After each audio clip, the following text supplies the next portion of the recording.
হযরতে লোকমান তার সন্তানকে সৎ কাজের আদেশের কথা বলেছেন। ভাইরা আমার, আগে আমরা সমাজ থেকে অশ্লীলতাকে দূর করতে হবে, খারাপ কাজকে আমরা দূর করতে হবে। এরপরে যদি আমরা মানুষদেরকে যদি সৎ কাজের আদেশ দেই, ভালো কাজের যদি আদেশ দেই, তাহলে এই মানুষগুলা সৎ কাজের এই ভালো ভালো কথাগুলা মানুষেরা শুনবে। মন্দ কাজে মানুষের চরিত্র নষ্ট হয়ে গিয়েছে, আমল নষ্ট হয়েছে, ঈমান নষ্ট হয়ে গিয়েছে।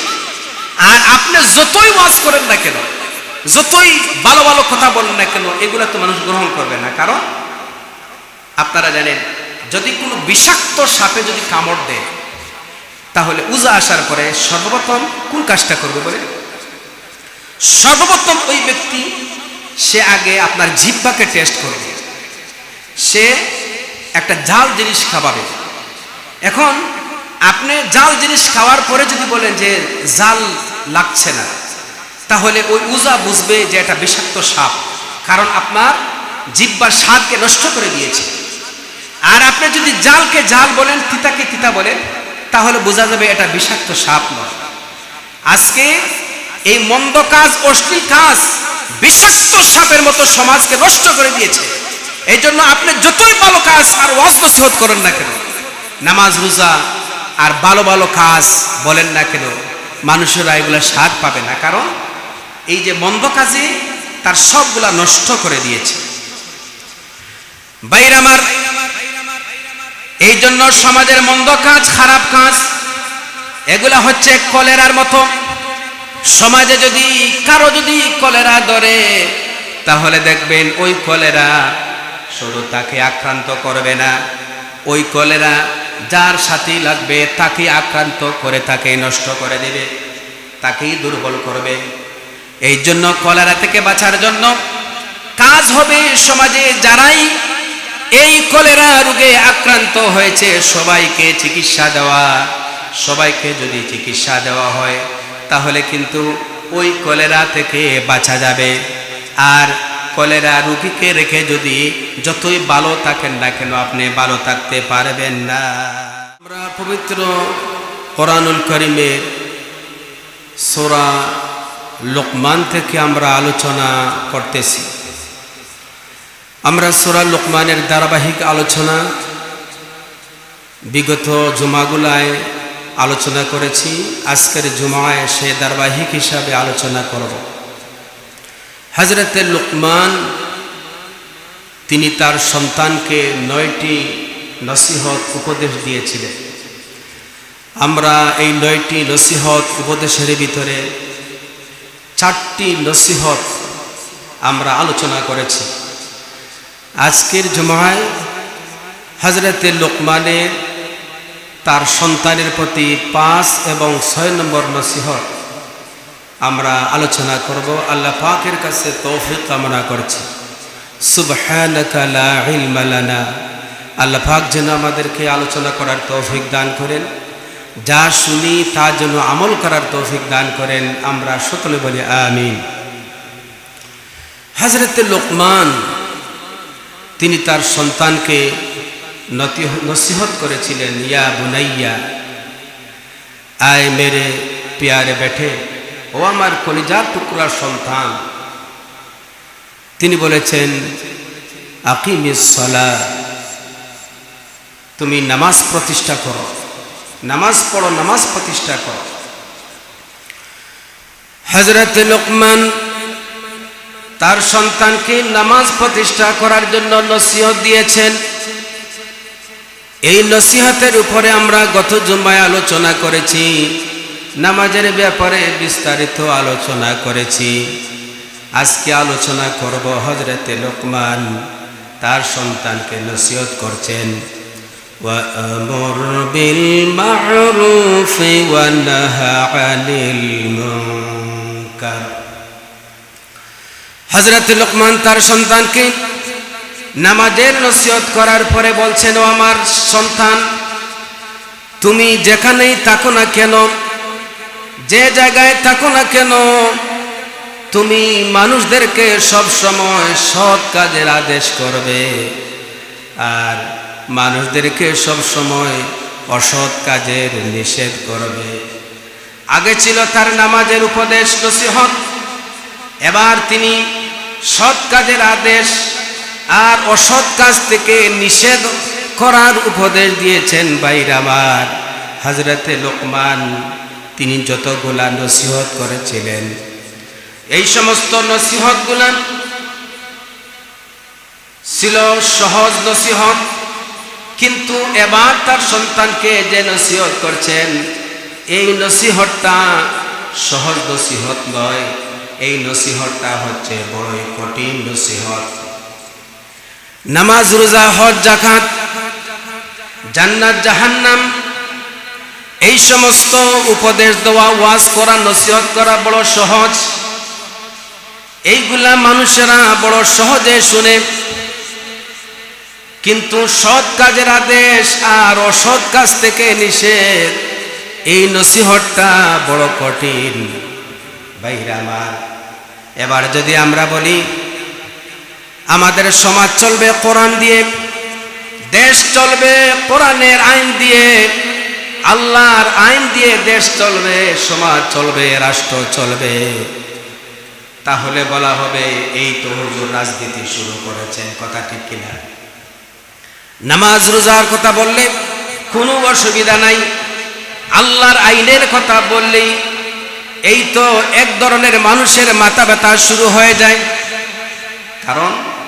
কারণ হচ্ছে এই সমস্ত ওয়াজ করা, ওয়াজ শোনা বড় সহজ, কিন্তু সৎ কাজের আদেশ আর অসৎ কাজের নিষেধ, এই নসিহত করলেই, এই জায়গায় আসলে এক ধরনের স্বার্থন্বেষী মানুষের স্বার্থের মধ্যে আঘাত করে। কথা ঠিক কি? আপনারা দেখেন আল্লাহর নবীর যতগুলা সুন্নত রয়েছে, কিছু সুন্নত রয়েছে সহজ, আতর মাখা, মিষ্টি খাওয়া, মাথায় পাগড়ি দেওয়া বড় সহজ, এই সুন্নতগুলা বড় সহজ। কিন্তু আল্লাহর দিন প্রতিষ্ঠা করার জন্য মাথায় হেলমেট পরিধান করে আল্লাহর রাস্তায় জিহাদ করা, এই সুন্নতটা বড় কষ্ট, বড় কঠিন সুন্নত। কথা ঠিক কিনা বলে? দাঁত খিলাল করা সুন্নত, কিন্তু উহুদের ময়দানে আল্লাহর নবী দান মুবারক শহীদ করেছেন। সুতরাং আল্লাহর দিনের জন্য দাঁত শহীদ করা, এই সুন্নতটা বড় কষ্টের সুন্নত। সুতরাং আজকে আমরা সহজ সহজ সুন্নত পালন করি, কিন্তু কঠিন সুন্নতের কাছে আমরা যাই না। কথা ঠিক কিনা বলেন? ভাইরা মা, এই জন্য হযরতে লোকমান তিনি তার সন্তানকে আগে যতগুলা নসিহত করেছেন, এগুলা বড় সহজ নসিহত ছিল। এবার তিনি এমন একটা নসিহত করেছে, সন্তান তুমি যেখানেই থাকবা সৎ কাজের আদেশ করবে আর অসৎ কাজ থেকে মানুষদেরকে বিরত রাখবে। এই যে সৎ কাজের আদেশ, অসৎ কাজের যে নিষেধ, আজকে আমার সমাজের দিকে তাকান, সমাজ ব্যবস্থার দিকে তাকান, সমাজের ভিতরে কত পাপ, কত মন্দ কাজ, কত অশ্লীলতা, কত পাপাচার চলছে, অহরহ চলতেছে। আজকে আমাদের সমাজের ভিতরে এই সমস্ত অশ্লীলতা, খারাপ কাজ, মন্দ কাজ, আমরা যদি এইগুলার বিরুদ্ধে যদি কথা না বলি, তাহলে সমাজের ভিতরে এই সমস্ত অশ্লীলতা, মন্দ কাজ, পাপাচার, এইগুলা আস্তে আস্তে করে দিন দিন বাড়তেছে। কথা ঠিক কিনা? এগুলা বাড়তেছে। শরীরের ভিতরে যদি কোনো শ্বাসের রোগ হয়, অ্যালার্জি, শ্বাসের রোগ হয়, আর এই শ্বাসের রোগের যদি চিকিৎসা না করা হয়, তাহলে নিজেও কষ্ট পাবে, আর এই শ্বাসের রোগটা যার সাথে লাগবে তাকেও আক্রান্ত করবে। কথা ঠিক বললাম কিনা? কারণ শ্বাসের। সুতরাং সমাজের এই সমস্ত মন্দ কাজ, অশ্লীল কাজ, খারাপ কাজ হচ্ছে সমাজের একটা ক্যান্সার, শ্বাসের। এগুলা শুধুমাত্র মন্দ খারাপ বললে আক্রান্ত করে না, বরং সমাজের ভিতরে যারা ভালো লোক, যারা সৎ লোক, এদেরকেও কিন্তু আক্রান্ত করে। কথা ঠিক বললাম কি?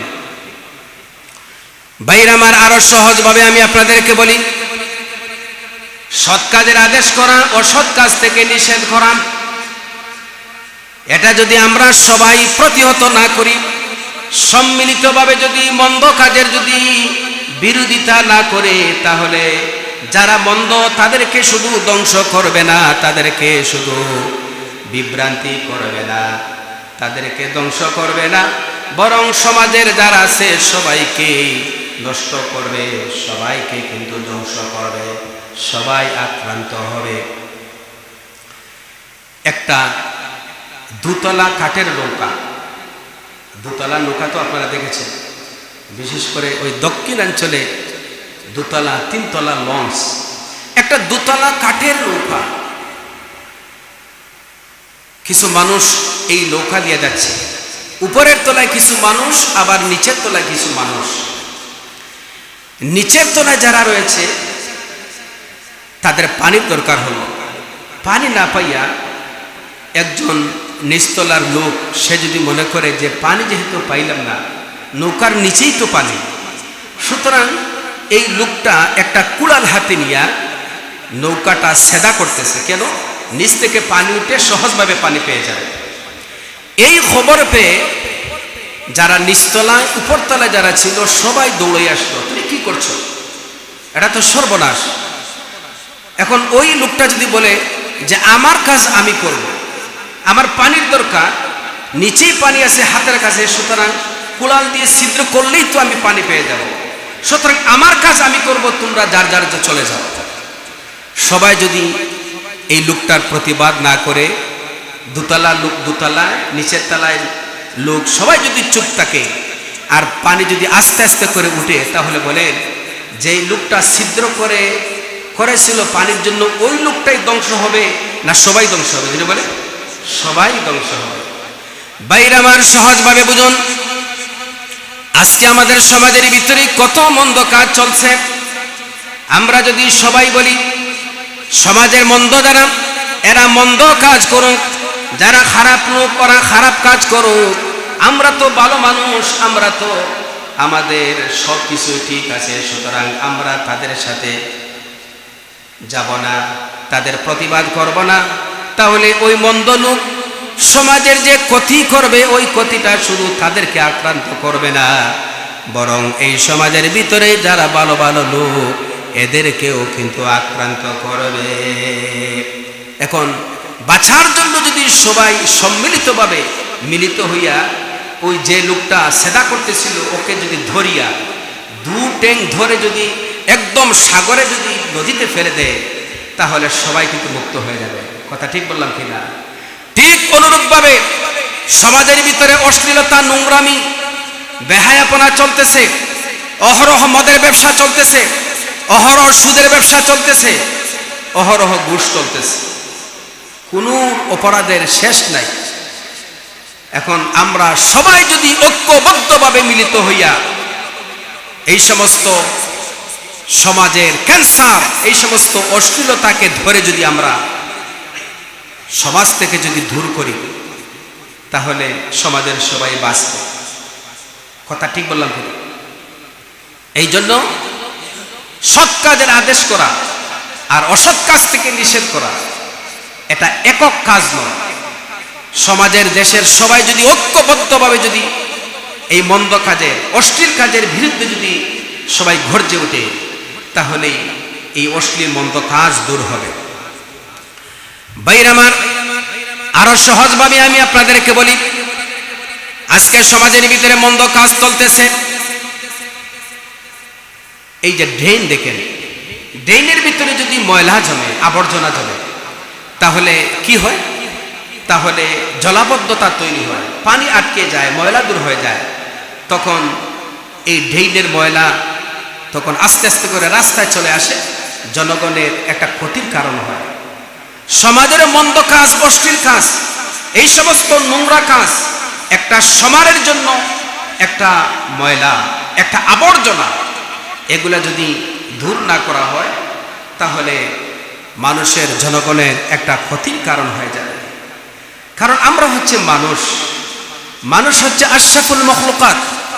আল্লাহ পাক আমাদেরকে তৈরি করেছেন মানব জাতির কল্যাণের জন্য। কিসের জন্য তৈরি করেছেন? না মানুষের ক্ষতি করার জন্য। মানুষেরা মানুষের ক্ষতি করে, অথচ মানুষদেরকে আল্লাহ পাক তৈরি করেছেন মানুষের কল্যাণের জন্য। আল্লাহ পাক রব্বুল আলামিন বলেন, কুনতুম খায়রা উম্মাহ উখরিজাত লিন-নাস। আল্লাহ পাক বলেন, তোমরাই হচ্ছে শ্রেষ্ঠ জাতি, তোমাদেরকে তৈরি করা হয়েছে মানব জাতির কল্যাণের জন্য, মানব জাতির ভালোর জন্য তৈরি করা হয়েছে। তা'মুরুনা বিল মা'রুফি ওয়া তানহাউনা আনিল মুনকার। তোমরা সৎ কাজের আদেশ করবে, ভালো ভালো কাজের আদেশ করবে, আর অসৎ কাজ থেকে মানুষদেরকে তোমরা নিষেধ করবে। এই হচ্ছে মানুষের কাজ। মানুষের কাজ আল্লাহ পাক রব্বুল আলামিন বলেই দিয়েছে। ভাইরা আমার, আপনারা দেখেন আজকে আমার সমাজের ভিতরে, দেশের ভিতরে অনেক মন্দ কাজ চলতেছে। আমাদের সমাজের ভিতরে একদল মানুষ আছে, মানুষের সামনে মন্দ কাজের বিরোধিতা করে, বলে যে আমরা মন্দের সাথে নাই, খারাপ কাজের সাথে নাই। কিন্তু একদল স্বার্থন্বেষী মানুষ সমাজের এই সমস্ত মন্দ কাজের সাথে জড়িত থাকে। একদিকে বলে সমাজে মদ চলবে না, আরেকদিকে মদের সাথে জড়িত থাকে। একদিকে বলে সমাজের ফেন্সিডিল চলবে না, একদিকে বলে সমাজে ইয়াবা ব্যবসা চলবে না। অথচ সমাজের এই সমস্ত লোভী মানুষ, স্বার্থপর মানুষ এই সমস্ত অশ্লীল খারাপ কাজের সাথে লুকিয়ে লুকিয়ে তারা জড়িত থাকে। কথা ঠিক বললাম কিনা? ওই ইহুদি আলিমদের মতো। ইহুদি আলিমরা তারা মানুষদেরকে একদিকে বলতো সৎ কাজের কথা, আরেকদিকে তারা অসৎ কাজের সাথে তারা জড়িত থাকত। একদিকে তারা মন্দ কাজের বিরোধিতা করত, আরেকদিকে মন্দের সাথে তারা সংযুক্ত থাকত, মন্দের সাথে তারা জড়িত থাকত। আল্লাহ পাক রব্বুল আলামিন এই সমস্ত ইহুদিদের কথা উল্লেখ করে আমাদেরকে বলতেছেন, আতা'মুরুনান নাসা বিল বিররি ওয়া তানসাউনা আনফুসাকুম। আল্লাহ পাক বলছেন যে তোমরা মানুষদেরকে সৎ কাজের আদেশ করবে, ভালো ভালো জিনিসের আদেশ করবে, আর তোমরা এই সমস্ত জিনিস করবে না। একদিকে মানুষদেরকে বলবে, আরেকদিকে তোমরা এর সাথে জড়িত থাকবে। এটা হতে পারে না। আমাদের ভিতরে অনেক মানুষ আছে, আমরা নিজেরা যা বলি তা কিন্তু করি না, আছে কি? আমরা নিজেরা ওয়াজ করি, নিষেধ করি, ভালো জিনিসের আদেশ দেই, কিন্তু নিজেরা মন্দ কাজ থেকে আমরা ফিরতে পারি না। আল্লাহ পাক রব্বুল আলামিন বলেন, ইয়া আইয়ুহাল্লাযীনা আমানু লিমা তাকুলুনা মা লা তাফআলুন। আল্লাহ পাক বলছেন, হে ঈমানদার বান্দারা, তোমরা যা বলো তা তোমরা কেন করো না? তোমরা বলতেছো অথচ করতেছো না। আল্লাহ পাক আমাদেরকে সতর্ক করে দিয়েছে। আজকে আমার সমাজ ব্যবস্থার দিকে তাকা, মন্দ খারাপ কাজ, অশ্লীলতা, বেহায়াপনা এই সমস্ত পাপের সাথে মানুষ জড়িত রয়েছে।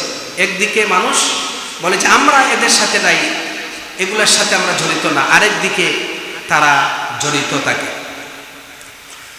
সম্মানিত ভাইয়েরা আমার, শুনুন, কিয়ামতের দিন এক ব্যক্তিকে আল্লাহ পাক রব্বুল আলামিন বিচারের জন্য হাজির করবেন। আল্লাহ পাক রব্বুল আলামিন ওই ব্যক্তির আমলনামা হিসাব করে দেখবেন, ওই ব্যক্তি জাহান্নামী, সে জাহান্নামে যাবে। আল্লাহ পাক রব্বুল আলামিন তখন ফেরেশতাদেরকে বলবেন, ওই ব্যক্তিকে জাহান্নামে পৌঁছাইয়া দাও। ওই ব্যক্তি জাহান্নামের ভিতরে চলে যাবে। জাহান্নামের ভিতরে এমন শাস্তি দেওয়া হবে, এত তীব্র ভয়ঙ্কর শাস্তি দেওয়া হবে, জাহান্নামের শাস্তির তীব্রতা এমন হবে, জাহান্নামের শাস্তিতে তার পেটের ভিতরে যেই সমস্ত নাড়ি বুড়ি থাকবে, ওই সমস্ত নাড়ি বুড়িগুলা পেশাব পায়খানার রাস্তা দিয়া বের হয়ে আসবে। এইভাবে করে বারবার শাস্তি দেওয়া হবে।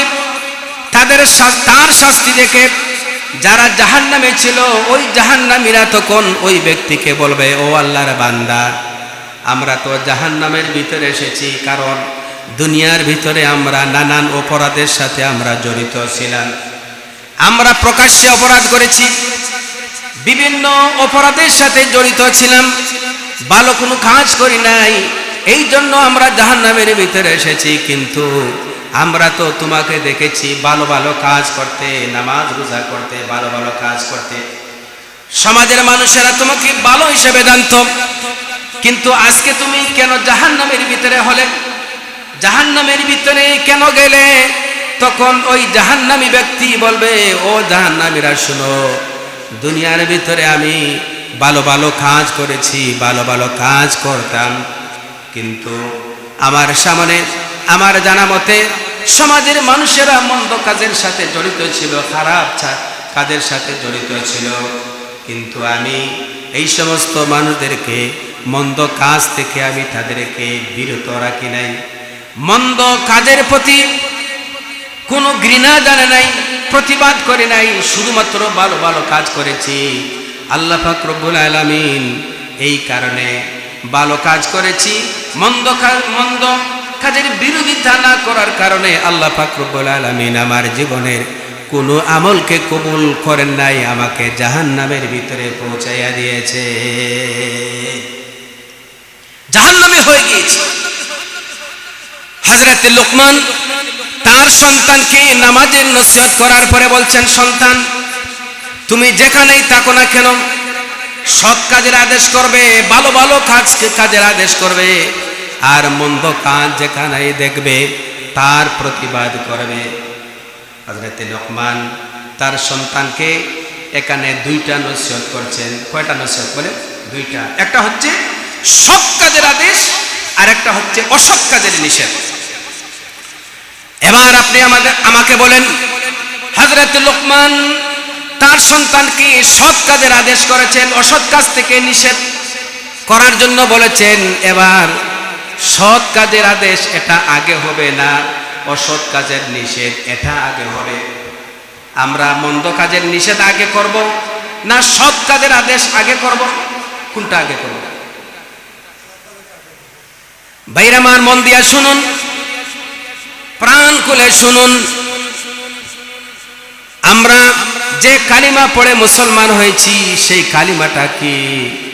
আমরা কালিমা পড়ে মুসলমান হয়েছি লা ইলাহা ইল্লাল্লাহু মুহাম্মাদুর রাসূলুল্লাহ, লা ইলাহা ইল্লাল্লাহ। জোরে পড়েন, লা ইলাহা ইল্লাল্লাহ, লা ইলাহা ইল্লাল্লাহ, লা ইলাহা ইল্লাল্লাহ, লা ইলাহা ইল্লাল্লাহ মুহাম্মাদুর রাসূলুল্লাহ। আমরা যে কালিমা পড়ে মুসলমান হয়েছি এই কালিমাটা আমরা কি দিয়া শুরু করেছি দেখেন, লক্ষ্য করেন।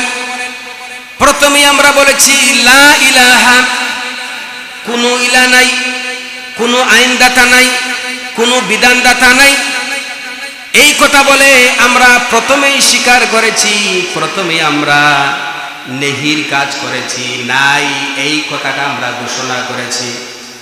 কারণ আমরা আল্লাহ পাককে মহব্বত করি, আমরা আল্লাহ পাককে ভালোবাসি, আমরা হচ্ছি আল্লাহ পাকের গোলাম। আমাদের কাজ হচ্ছে আল্লাহর গোলামি করা। আমাদের গোলামির ভিতরে কোনো শিরিক থাকবে না, কোনো বেদাত থাকবে না, কোনো খারাপ কাজ থাকবে না। আমরা প্রথমেই ঘোষণা করে নিয়েছি আল্লাহ কোনো ইলা নাই, কোনো আইনদাতা নাই, কোনো বিধানদাতা নাই। আগে আমরা নহির কাজটা বলে আমাদের অন্তরটাকে সর্বপ্রথম শিরিক বেদাত থেকে আমরা অন্তরকে আগে পরিষ্কার করেছি। কোনো ইলা নাই বলে আগে আমাদের যে অন্তর, যেই অন্তরে আমরা তাওহীদকে আমরা বপন করব, যে সিনার ভিতরে, অন্তরের ভিতরে আমরা একত্ববাদকে আমরা লালন করব, ধারণ করব, আগে এই সিনাকে, ভক্ককে, অন্তরকে আগে লা ইলাহা বলে আগে সাফ করে নিয়েছি। বাইরে আমার সহজভাবে বুঝেন, আপনি যদি কোনো গাছ লাগাইতে চান তাহলে আগে আগাছা পরিষ্কার করে এরপরে জায়গাকে আপনি উপযুক্ত করতে হবে, এরপরে আপনি গাছ লাগাতে হবে। আপনি যদি আগাছা সহ যদি আপনি গাছ লাগান তাহলে ওই আগাছায় আপনার গাছটাকে নষ্ট করে ফেলে দেবে। কথা বুঝলেন? আগে আগাছা অর্থাৎ অপ্রয়োজনীয় যে গাছগুলো রয়েছে এগুলাকে আগে পরিষ্কার করতে হবে, এরপরে মাটিকে উপযুক্ত করে এরপরে আপনি গাছ লাগাতে হবে। যদি গাছ লাগান তাহলে এই গাছটা কিন্তু ভালো হবে। আজকে সমাজের ভিতরে কত অশ্লীলতা চলতেছে, খারাপ কাজ চলতেছে, আর আমরা সবাই মাথায় টুপি দিয়া সুফি সাহেবের মতো আমরা নীরবে বসে আছি। সমাজের ভিতরে এই মন্দ নামক আগাছা জমে আছে। সুতরাং আপনি যতই সুফিগিরি দেখান না কেন আপনার এই সুফিগিরি কাজে লাগবে না। এই মন্দটা আপনাকেও এসে এফেক্ট করবে, আপনাকেও সয়ে ধরবে। ভাইরা আমার, এই জন্য হযরতে লোকমান তার সন্তানকে সৎ কাজের আদেশের কথা বলেছেন। ভাইরা আমার, আগে আমরা সমাজ থেকে অশ্লীলতাকে দূর করতে হবে, খারাপ কাজকে আমরা দূর করতে হবে। এরপরে যদি আমরা মানুষদেরকে যদি সৎ কাজের আদেশ দেই, ভালো কাজের যদি আদেশ দেই, তাহলে এই মানুষগুলা সৎ কাজের এই ভালো ভালো কথাগুলা মানুষেরা শুনবে। মন্দ কাজে মানুষের চরিত্র নষ্ট হয়ে গিয়েছে, আমল নষ্ট হয়েছে, ঈমান নষ্ট হয়ে গিয়েছে। আর আপনি যতই ওয়াজ করেন না কেন, যতই ভালো ভালো কথা বলেন না কেন, এগুলা তো মানুষ গ্রহণ করবে না। কারণ আপনারা জানেন, যদি কোনো বিষাক্ত সাপে যদি কামড় দেয় তাহলে উজা আসার পরে সর্বপ্রথম কোন কাজটা করবে বলে? সর্বপ্রথম ওই ব্যক্তি সে আগে আপনার জিহ্বাকে টেস্ট করবে, সে একটা জাল জিনিস খাওয়াবে। এখন আপনি জাল জিনিস খাওয়ার পরে যদি বলেন যে জাল লাগছে না, তাহলে ওই উজা বুঝবে যে এটা বিষাক্ত সাপ, কারণ আপনার জিহ্বার স্বাদকে নষ্ট করে দিয়েছে। আর আপনি যদি জালকে জাল বলেন, তিতাকে তিতা বলেন, তাহলে বোঝা যাবে এটা বিষাক্ত সাপ নয়। আজকে এই মন্দ কাজ, অশ্লীল কাজ বিষাক্ত সাপের মতো সমাজকে নষ্ট করে দিয়েছে। এই জন্য আপনি যতই ভালো কাজ আর ওয়াজ নসিহত করেন না কেন, নামাজ রোজা আর ভালো ভালো কাজ বলেন না কেন, মানুষেরা এগুলা স্বাদ পাবে না। কারণ এই যে মন্দ কাজে তার সবগুলা নষ্ট করে দিয়েছে। ভাইরা আমার, এই জন্য সমাজের মন্দ কাজ, খারাপ কাজ এগুলা হচ্ছে কলেরার মতো। সমাজে যদি কারো যদি কলেরা ধরে তাহলে দেখবেন ওই কলেরা শুধু তাকে আক্রান্ত করবে না, ওই কলেরা যার সাথে লাগবে তাকে আক্রান্ত করে তাকে নষ্ট করে দেবে, তাকেই দুর্বল করবে।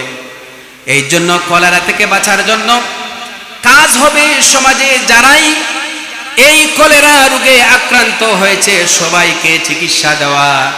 সবাইকে যদি চিকিৎসা দেওয়া হয় তাহলে কিন্তু ওই কলেরা থেকে বাঁচা যাবে।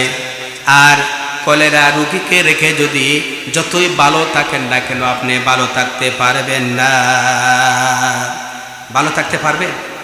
ভালো থাকতে পারবেন না। কারণ সমাজের রন্ধ্রে রন্ধ্রে আজকে দুর্নীতি, সুদ, ঘুষ, হারাম কাজ, মন্দ কাজ ঢুকে গেছে। আপনি কিভাবে ভালো থাকবেন? ভাইরা আমার, আরো সহজভাবে আমি আপনাদেরকে বুঝাই। মন্দ কাজ আর ভালো কাজ, মনে করুন একটা পুকুর, একটা বড় পুকুর। এই পুকুরের মধ্যে মানুষ গোসল করে, অজু করে, প্রয়োজনীয় কাজ করে। হঠাৎ করে এই পুকুরের পানিটা নষ্ট হয়ে গিয়েছে। কিছু বুদ্ধিমান মানুষ চিন্তা করলো, যেহেতু পুকুরের পানি নষ্ট হয়ে গিয়েছে, অজু করবে, গোসল করবে, মানুষের প্রয়োজনীয় কাজ সারবে, সুতরাং এই পুকুরের মন্দ যে পানিটা, বিষাক্ত পানি যে হয়ে গিয়েছে, এই পানিগুলাকে আমরা ফেলে আবার নতুন করে ভালো পানি আমরা এই পুকুরের ভিতরে ঢুকাব। কয়েকজন বুদ্ধি করে সিদ্ধান্ত নিয়ে একটা ভালো সেচ মেশিন এনে ওই পুকুরের সাথে লাগিয়ে দিয়েছে, যে পুকুরের এই মন্দ খারাপ এই পানিগুলাকে ফেলে ভালো পানি এনে ঢুকাবে। এখন সেচ মেশিন লাগানো হয়েছে। সেচ মেশিন পাওয়ারফুল মেশিন দিয়া টানা 10 ঘন্টায় এই পুকুরটা সেচা হলো। 10 ঘন্টা সেচার পরে দেখা গেল পুকুরের পানি যা ছিল 1 ফুটাও পানি কমে নেই। এখন যারা এই মেশিনটা লাগিয়েছিল তারা কি বসে থাকবে? ধীরে বলে তারা চিন্তার মধ্যে পড়বে যে বিষয়টা কি। আমরা এই মন্দ পানি খারাপ পানি দূর করার জন্য আপনার শক্তিশালী টানা 10 ঘন্টা এই পানি সেচ দিয়া পানি সিঁচলাম, কিন্তু 1 ফুটাও পানি কমে নেই। এরপরে তারা অনুসন্ধানে নেমে তারা দেখলো যে জায়গায় ওই মন্দ পানিটা যাচ্ছে এর নিচ দিয়া বড় একটা ছিদ্র, যতটুকু পানি ফেলে আবার ওই ছিদ্র দিয়া ওই পানিটাও এসে আবার পুকুরটা ভরে দেয়। আপনারা বলেন এই যে ছিদ্র, এই ছিদ্রটা বন্ধ না করে কিয়ামত পর্যন্ত যদি এই পাওয়ারফুল সেচ মেশিন দিয়ে যদি এই পানিটা যদি ফেলা হয়, তাহলে আপনারা বলেন এই পুকুরের পানি কি 1 ফুটও কমবে? যতক্ষণ পর্যন্ত এই ছিদ্র বন্ধ না করা হয়েছে। ঠিক অনুরূপভাবে আজকে সমাজের ভিতরে যত মন্দ কাজ খারাপ কাজ অহরহ চলতেছে, এই মন্দ কাজটা যদি আমরা বন্ধ না করতে পারি, এই মন্দ কাজের এই ছিদ্র যদি আমরা বন্ধ না করতে পারি, তাহলে আমরা তো ওয়াজ কম করছি না। ওয়াজ কি কম করছি? ওয়াজের কোনো কম নাই। জায়গায় জায়গায় ওয়াজ, মসজিদে মসজিদে ওয়াজ, বিভিন্ন জায়গায় ওয়াজ হচ্ছে, কিন্তু আপনারা বলেন মানুষ কতটুকু সংশোধন হচ্ছে? মানুষ শুনতেছে এক কান দিয়ে আরেক দিকে এগুলা ফেলে দিচ্ছে, মানুষ আর গ্রহণ করছে না। কারণ কি? কারণ হচ্ছে আজকে সমাজের ভিতরে এই সমস্ত মন্দ খারাপ কাজে ছিদ্র রয়েছে। এই ছিদ্র দিয়া আজকে আমাদের ভিতরে এগুলা ঢুকে যাচ্ছে। আজকে অশ্লীলতা, খারাপ কাজ, এই সমস্ত জিনিস আজকে আমাদের ভিতরে প্রবেশ করছে। ভাইরা আমার, এই জন্য হযরতে লোকমান তার সন্তানকে সৎ কাজের আদেশ আর অসৎ কাজের নিষেধ করার জন্য তিনি নসিহত করেছেন। আমরা যদি সৎ কাজের আদেশ আর অসৎ কাজের যদি আমরা নিষেধ করি, তাহলে দেখবেন নিষেধ করলেই বাধা আসবে। আপনি সৎ কাজের আদেশ করেন, দেখবেন মানুষেরা, একদল মানুষ আপনার বিরুদ্ধে লেগে গেছে। মক্কি জীবনে নবী করিম সাল্লাল্লাহু আলাইহি ওয়াসাল্লাম মক্কার জীবনে কত বছর ছিলেন? 13 বছর ছিল। নবী করিম সাল্লাল্লাহু আলাইহি ওয়াসাল্লামকে মক্কার আবু জেহেল, আবু লাহাব, উতবা, শায়বা তারা আল্লাহ রাসূলকে প্রস্তাব দিয়েছিল যে মুহাম্মদ সাল্লাল্লাহু আলাইহি ওয়াসাল্লাম, তুমি যে নতুন একটা ধর্মের কথা বলছো, নতুন একটা দ্বীনের কথা বলছো, এগুলা বাদ দিয়া আমরা তোমাকে একটা প্রস্তাব দিলাম। প্রস্তাবটা হলো তুমি এই দিন থেকে, ধর্ম থেকে তুমি সরে যাও, এর বিনিময়ে আমরা তোমাকে মক্কার বড় নেতা বানাবো, আমরা তোমাকে প্রেসিডেন্ট বানিয়ে দিব। রাসূলুল্লাহ সাল্লাল্লাহু আলাইহি ওয়াসাল্লাম এই মক্কার কাফির বেঈমানদের এই প্রস্তাব কি রাসূলুল্লাহ গ্রহণ করেছিলেন? যিনি বলে গ্রহণ করেন নাই। কেন গ্রহণ করেন নাই? রাসূলুল্লাহ সাল্লাল্লাহু আলাইহি ওয়াসাল্লাম তিনি চিন্তা করলেন, আমি যদি মক্কার প্রেসিডেন্ট হই, তাহলে আবু জেহেল হয়ে যাবে প্রধানমন্ত্রী, উতবা হয়ে যাবে অর্থমন্ত্রী, আর শায়বা হয়ে যাবে পরিকল্পনা মন্ত্রী। সুতরাং সব মন্ত্রীরা মিলে ইসলামের 12টা বাজিয়ে দিবে। রাসূলুল্লাহ সাল্লাল্লাহু আলাইহি ওয়াসাল্লাম এই প্রস্তাব গ্রহণ না করে কাফির বেঈমানদের 13 বছর জুলুম নির্যাতন সহ্য করে রাসূলুল্লাহ সাল্লাল্লাহু আলাইহি ওয়াসাল্লাম একদল লোক তৈরি করলেন, যারা হচ্ছেন সাহাবায়ে কেরাম রিদওয়ানুল্লাহি তাআলা আলাইহিম আজমাইন। আল্লাহ পাক রব্বুল আলামিন এই সাহাবায়ে কেরামদের উপর সন্তুষ্ট। আল্লাহ পাক বলছেন রাদিয়াল্লাহু আনহুম ওয়া রাদু আন, তারা আল্লাহর প্রতি সন্তুষ্ট, আল্লাহ সাহাবীদের উপর সন্তুষ্ট। রাসূলুল্লাহ সাল্লাল্লাহু আলাইহি ওয়াসাল্লাম মক্কার জীবনে তখন জুলুম নির্যাতন সহ্য করে করে একদল সাহাবায়ে কেরাম মর্দে মুজাহিদ তৈরি করলেন, যাদের মাধ্যমে রাসূলুল্লাহ সাল্লাল্লাহু আলাইহি ওয়াসাল্লাম মক্কা থেকে হিজরত করে মদিনায় যাওয়ার পরে রাসূলুল্লাহ যখন সেখানে ইসলামী স্টেট যখন কায়েম করলেন, ইসলামী রাষ্ট্র যখন কায়েম করলেন, তখন সমাজের সমস্ত মন্দের ছিদ্রগুলা রাসূলুল্লাহ সাল্লাল্লাহু আলাইহি ওয়াসাল্লাম বন্ধ করে দিলেন। আর মন্দ, খারাপ, অশ্লীলতা আর আশার কোনো পথ রাখলেন না, যার কারণে মানুষ এই সমস্ত মন্দের আর সাক্ষাৎ না পেয়ে তখন মানুষগুলা ভালো হয়ে গেল। বলে সুবহানাল্লাহ। রাসূলুল্লাহ সাল্লাল্লাহু আলাইহি ওয়াসাল্লাম মাত্র 23 বছরে সেই আইয়ামে জাহিলিয়ত, সেই অন্ধকারাচ্ছন্ন এই মানুষগুলাকে রাসূলুল্লাহ কোথা থেকে কোথায় নিয়ে আসলেন। রাসূলুল্লাহ সাল্লাল্লাহু আলাইহি ওয়াসাল্লাম ঘোষণা করলেন, খায়রুল কুরুনি করনি, সর্বশ্রেষ্ঠ যুগ হচ্ছে আমার যুগ। সুবহানাল্লাহ। আপনারা চিন্তা করেন রাসূলুল্লাহ মাত্র 23 বছরে এই লোকগুলাকে, খারাপ লোকগুলাকে কিভাবে ভালো করলেন। রাসূলুল্লাহ কি কোনো জাদু করেছিলেন, অথবা রাসূলুল্লাহ কি অন্য কোনো পথ অবলম্বন করেছিলেন? না, রাসূলুল্লাহ সাল্লাল্লাহু আলাইহি ওয়াসাল্লাম একদল সাহাবায়ে কেরাম তৈরি করেছিলেন, আর সাহাবায়ে কেরামদেরকে রাসূলুল্লাহ এমনভাবে গঠন করেছিলেন তখন সাহাবীরা সমস্ত মন্দ কাজের বিরুদ্ধে তারা গর্জে উঠেছিলেন। আর সমাজের এই সমস্ত মন্দ কাজ আর মানুষেরা পায় নাই, যার কারণে মানুষ আস্তে আস্তে করে ভালো হয়ে গেছে। সুবহানাল্লাহ। ভাইরা আমার, হযরত লোকমান তিনি তার সন্তানকে সৎ কাজের আদেশ করেছেন আর অসৎ কাজের নিষেধ করেছেন। ভাইরা আমার, এই সৎ কাজ আদেশ করা এটা বড় সহজ কাজ, কিন্তু অসৎ কাজ থেকে নিষেধ করা এটা কোনো সহজ কাজ নয়, এটা বড় কঠিন কাজ। আপনি যদি মন্দ কাজের, অসৎ কাজের যদি বিরোধিতা করেন, তাহলে আপনার সামনে বাধা আসবেই। বাধা আসা স্বাভাবিক, বাধা আসা স্বাভাবিক। আপনি মন্দের যদি বিরোধিতা করেন, মন্দের বিরুদ্ধে যদি কথা বলেন, তাহলে দাপে দাপে আপনার বিরুদ্ধে ষড়যন্ত্র আসবে, আপনার বিরুদ্ধে নানান জুলুম আসবে, জেল আসবে, জরিমানা আসবে, নানান ষড়যন্ত্র আসবে। এই সমস্ত জুলুম, নির্যাতন, ষড়যন্ত্রকে উপেক্ষা করে আপনি যদি দৃঢ় মনোবল নিয়ে যদি অগ্রসর হতে পারেন, তাহলে এটার নামই হচ্ছে জিহাদ। এটার নাম কি? যদি বলেন জিহাদ। জিহাদ তো হচ্ছে দুই প্রকার, একটা হচ্ছে জিহাদে আকবর, একটা হচ্ছে জিহাদে আকবর। জিহাদে আকবর হচ্ছে আল্লাহর দ্বীন প্রতিষ্ঠা করার জন্য আপনার যুদ্ধের ময়দানে কাফেরদের বিরুদ্ধে যুদ্ধ করা, নিজের জীবন দেওয়া, এটা হচ্ছে জিহাদে আকবর, যা সাহাবায়ে কেরাম করেছিলেন আল্লাহর দ্বীন প্রতিষ্ঠা করার জন্য। আর আরেকটা হচ্ছে জিহাদে আসগর, ছোট জিহাদ, সেটা হচ্ছে হক কথা বলা আর মন্দের বিরোধিতা করা। মন্দের বিরোধিতা করা। আমি যদি আজকের মসজিদের মিম্বর থেকে যদি আমি সুদের বিরুদ্ধে ওয়াজ করি, তাহলে সুদগুর যারা সমাজের ভিতরে আছে, এরা কি আমাকে ভালো চোখে দেখবে? যদি বলেন, কথা বলেন, এরা কি আমাকে ভালো চোখে দেখবে? এই তো হুজুর আমাদের বাতের মধ্যে তিনি আঙ্গুল দিয়েছেন, আমাদের রুজি রোজগারের মধ্যে তিনি বাধা হয়ে দাঁড়িয়েছেন। আজকে যদি আমি ঘুষের বিরুদ্ধে যদি ওয়াজ করি, তাহলে যারা অফিস আদালতে বসে ঘুষ খাচ্ছে, এই সমস্ত ভদ্রলোকেরা, কথা বুঝতে পারছেন, ভদ্রলোকেরা, এই সমস্ত অফিসাররা যারা ঘুষ খাচ্ছে, এরা কি আমাকে ভালোবাসবে? যদি বলেন, এরা কি আমাকে ভালোবাসবে, ভালো চোখে দেখবে? কারণ তাদের স্বার্থের বিরুদ্ধে চলে যাবে। স্বার্থের বিরুদ্ধে কথা গেলেই কিন্তু হুজুর ভালো না, লোকটা ভালো না। দেখেন নবী করিম সাল্লাল্লাহু আলাইহি ওয়াসাল্লাম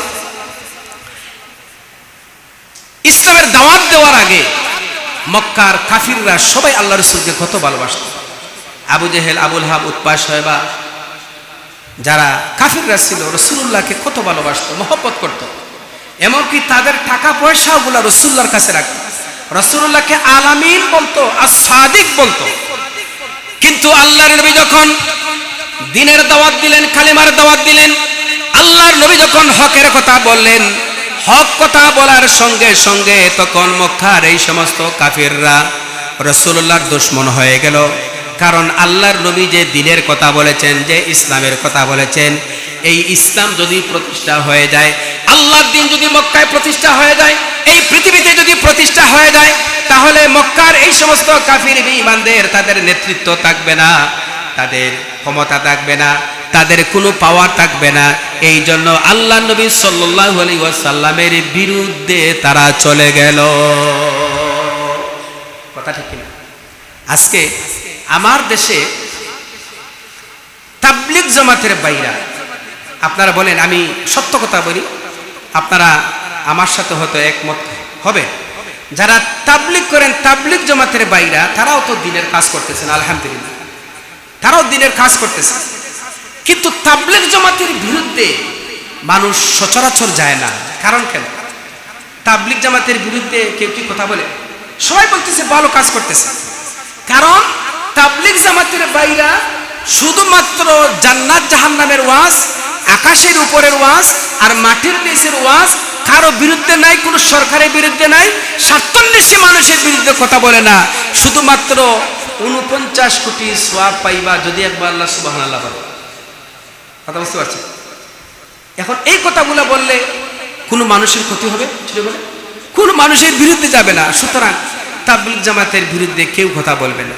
এদেরকে মসজিদে জায়গা দিবে, অর্থাৎ এদেরকে সমাজে জায়গা দিবে, কোনো অসুবিধা নাই।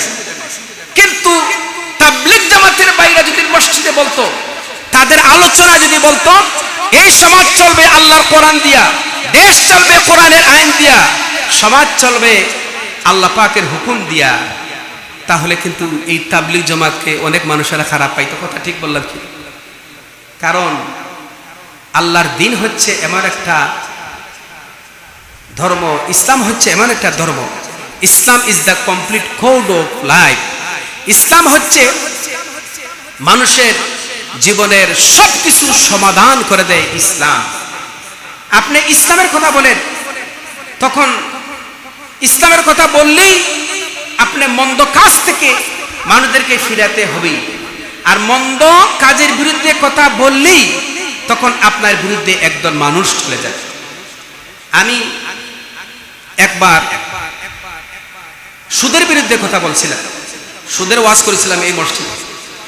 কিছু মুসল্লিরা তারা বলেছেন যে হুজুর, সুদ যদি বন্ধ করে দেন তাহলে হুজুর যেন আমাদেরকে ঋণ দেয়। কারণ সুদ চলতেছে সমাজের ভিতরে, আমরা তো বিভিন্ন এনজিওদের কাছ থেকে আমরা সুদ পাচ্ছি, তারা আমাদেরকে সহায়তা করতেছে, আমরা নেব না, তো হুজুর যেন আমাদেরকে ঋণ দিয়ে দেয়। এই বলে কিছু আমার ভাইরা আমার ব্যাপারে কথা বলেছেন, এগুলো আমার কানে আসছে। তো আমি এতে গাবড়াই নাই, আমার কোনো মনে কোনো কষ্ট আসে না, কারণ হক কথা বলতেই হবে। হক কথা যদি বলতে না পারি তাহলে আমি কিরকম মুসলমান? হক কথা বলতেই হবে। এই জন্য আপনি যদি হক কথা বললেন তাহলে আপনার বাধা আসবেই। এই জন্য আল্লাহ নবী সাল্লাল্লাহু আলাইহি ওয়াসাল্লাম বলেছেন, মান রাআ মিনকুম মুনকারান ফালইউগাইয়িরহু বিয়াদিহি। যদি তুমি কোনো খারাপ কাজ দেখো, অশ্লীল কাজ দেখো, মন্দ কাজ দেখো, তাহলে ফালইউগাইয়িরহু বিয়াদিহি, তখন 2 হাত দিয়ে এর প্রতিবাদ করবে। ফাইল্লাম ইয়াস্তাতি ফাবিলিসানি, যদি তুমি হাত দিয়া প্রতিহত না করতে পারো, যদি তোমার হাতের শক্তি না থাকে, তাহলে তুমি তোমার জবান দিয়া প্রতিবাদ করবা। ফাইল্লাম ইয়াস্তাতি ফাবিলিসানিহি ফাবিকলবিহি, আর যদি তুমি তোমার হাত দিয়া যদি প্রতিবাদ না করতে পারো, তাহলে তুমি তোমার অন্তর দিয়া মনে মনে ঘৃণা করবা, মনে মনে ঘৃণা করবা। হাত দিয়া করবা, জবান দিয়া করবা, মনে মনে ঘৃণা করবা। এই তিনটার যদি একটাও যদি না করতে পারো, তাহলে তো আপনি কিসের মুসলমান, আমি কিসের মুসলমান? রাসূলুল্লাহ বলেছেন, যালিকা আদআফুল ঈমান। আপনি মনে মনে যদি ঘৃণা করেন, তাহলে ধরে নিতে হবে যে আপনি দুর্বল ঈমানদার, আপনার শক্তি নাই, আপনার ঈমানের পাওয়ার কম। আজকে সমাজে অনেক খারাপ কাজ চলতেছে, শোনা যাচ্ছে, দেখতেছি, প্রকাশ্যে দেখা যাচ্ছে।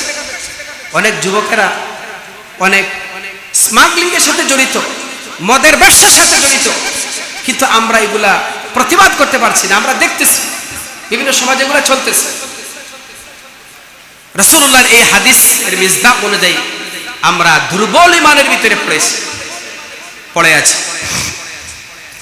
ভাইরা আমার, এই জন্য আপনি যদি মন্দ কাজের বিরোধিতা করেন তাহলে আপনার প্রতিবাদ আসবে। ইমাম আবু হানিফা রাহমাতুল্লাহ আলাইহি, আমাদের মাযহাবের ইমাম আবু হানিফা রাহমাতুল্লাহ আলাইহি সেই সময়ের প্রতিষ্ঠিত সরকারের সাথে একটা মাসলায় তিনি একমত হতে পারেন নাই, তিনি প্রতিবাদ করেছেন। সেই সময় প্রতিষ্ঠিত সরকারের বিরুদ্ধে। তখন সরকার ইমাম আবু হানিফা রাহমাতুল্লাহ আলাইহিকে গ্রেফতার করেছে, জেলের ভিতরে দেওয়া হয়েছে ইমাম আবু হানিফাকে। শুধু জেলের ভিতরে দেওয়া হয় নাই, ইমাম আবু হানিফাকে প্রতিদিন বেত্রাঘাত করা হয়েছে, প্রতিদিন আঘাত করা হতো ইমাম আবু হানিফাকে। এই জন্য কবি বলছেন, पैरवी ये अबू हनीफा की सनद जिंदान है और हम बोले होता है पीठ पर दुर्रे खाल की बात। শুধুমাত্র মাসলা মাসাইল জানলাম আর হানাফি মাযহাবি ইমামদের অনুসারী হলাম, অনুসারী হলে হবে না।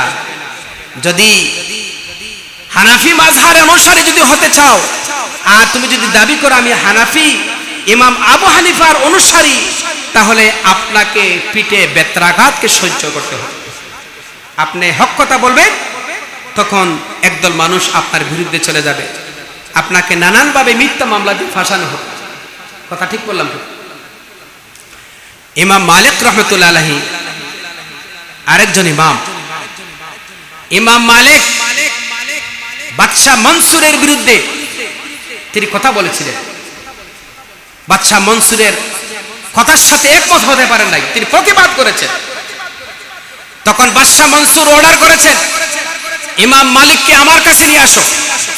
ইমাম মালিককে বাদশাহ মনসুরের দরবারে আনা হয়েছে।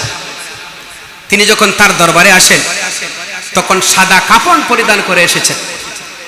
বাদশাহ জিজ্ঞাসা করেছে যে আপনাকে আমার দরবারে আসার জন্য বলেছি, আপনি সাদা কাপড় পরিধান করে কেন আসলেন?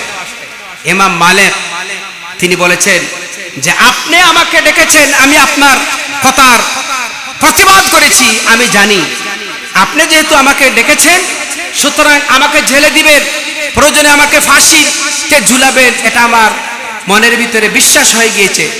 সুতরাং আমি কাপনের কাপড় পরে আগেই এসেছি, আমার যদি মওত হয়ে যায় তাহলে আমি মৃত্যুর প্রস্তুতি নিয়ে এসেছি। ইমাম মালিক রহমতুল্লাহ আলাইহিকে তখন বাদশাহ মনসুর জল্লাদকে অর্ডার করেছে, ইমাম মালিককে ভেদে বেত্রাঘাত করো। প্রতিদিন জল্লাদ ইমাম মালিককে একটা নয় দুইটা নয়, প্রতিদিন 70টা করে বেত্রাঘাত করা হয়েছে। এমন ভাবে নির্যাতন করা হয়েছে, আগাতে আগাতে ইমাম মালিকের হাতের কবজি পর্যন্ত ছুটে গিয়েছে, হাঁটুর কবজি পর্যন্ত ছুটে গিয়েছে। এরপরও ইমাম মালিক তিনি অন্যায়ের প্রতিবাদ করেছেন, অন্যায়ের সামনে মাথা নত করেন নাই। এর নাম হচ্ছে অসৎ কাজের নিষেধ করা। অসৎ কাজের নিষেধ, এই ওয়াজটা বড় কঠিন ওয়াজ। ভাইরা আমার, নবী করিম সাল্লাল্লাহু আলাইহি ওয়াসাল্লাম যখন কালেমার দাওয়াত দিলেন, সাহাবায়ে কেরামদের উপর কি জুলুম নির্যাতন এসেছিল। সাহাবায়ে কেরাম জুলুম নির্যাতনের শিকার হয়েছে। হযরতে বেলাল, হযরতে খাব্বাব, হযরতে খুবাইব, এরা রাদিয়াল্লাহু তাআলা আলাইহিম আজমাইন, তাদের উপর কাফির বেঈমানেরা জুলুম নির্যাতন করেছে। এত জুলুম নির্যাতন করেছে, তারা সহ্য করেছে। হযরতে লুকমান তার সন্তানকে বলছেন, ও আমার কলেজার টুকরা সন্তান, তুমি নামাজ প্রতিষ্ঠা করো আর তুমি সৎ কাজের আদেশ করো, অসৎ কাজ থেকে মানুষদেরকে নিষেধ করো। আর অসৎ কাজ থেকে নিষেধ করলেই তুমি জুলুম নির্যাতনের শিকার হবা, জুলুম নির্যাতনের শিকারের জন্য প্রস্তুতি হবা। তখন কি করবা? হযরত লুকমান তার সন্তানকে বলেন, সন্তান, সৎ কাজের আদেশ অসৎ কাজের নিষেধ দিলেই তোমার উপর জুলুম নির্যাতন আসবে। তখন তুমি ওয়াসবির আলা মা আসাবাক, তখন তুমি জুলুম নির্যাতনের উপর ধৈর্য ধারণ করবা। ইন্না যালিকা মিন আজমিল উমুর, আর এই কাজটা হচ্ছে বড় কঠিন কাজ। অসৎ কাজের নিষেধ দিয়া জুলুম নির্যাতন আসার পরে তখন ঈমান নিয়ে টিকে থাকা, এই জুলুম নির্যাতন নিয়ে টিকে থাকা বড় কষ্টের ব্যাপার। কথা ঠিক কিনা? অনেক মানুষকে ফাঁসিতে ঝুলানো হয়েছে, তাদেরকে অফার দেওয়া হয়েছে, প্রস্তাব দেওয়া হয়েছে, তুমি যে অন্যায় করেছো এটা স্বীকার করো। তারা বলেছেন ফাঁসির কাষ্ঠ এটা হচ্ছে আমাদের জুতার ফিতার মতন, আমরা অন্যায় করি নাই, সুতরাং ফাঁসি যদি দিয়ে দাও ফাঁসিতে আমরা ঝুলতে পারি, কিন্তু আমরা এটা স্বীকার করব না যেহেতু আমরা অন্যায় করি নাই। এরকম একটা পরিস্থিতি এই বাংলাদেশের উপর গিয়েছে, যায় নাই? জুড়ে বলেন, যায় নাই? এই জন্য হযরতে লোকমান তার সন্তানকে যে নসিহতটা দিচ্ছেন, সৎ কাজের আদেশ আর অসৎ কাজের নিষেধ, এই ওয়াজটা কিন্তু খুব কঠিন ওয়াজ, এর উপর টিকে থাকা কঠিন। সুতরাং হযরতে লোকমান তার সন্তানকে 9টা উপদেশ দিয়েছেন। 9টা উপদেশের আমি প্রায় 6টা উপদেশ আমি আপনাদেরকে ধারাবাহিকভাবে শোনালাম। আগামী জুমায় ইনশাআল্লাহ হযরতে লোকমান তার সন্তানকে আরেকটা উপদেশ দিয়েছেন, 7 নম্বর উপদেশ। এটা আরো গুরুত্বপূর্ণ উপদেশ।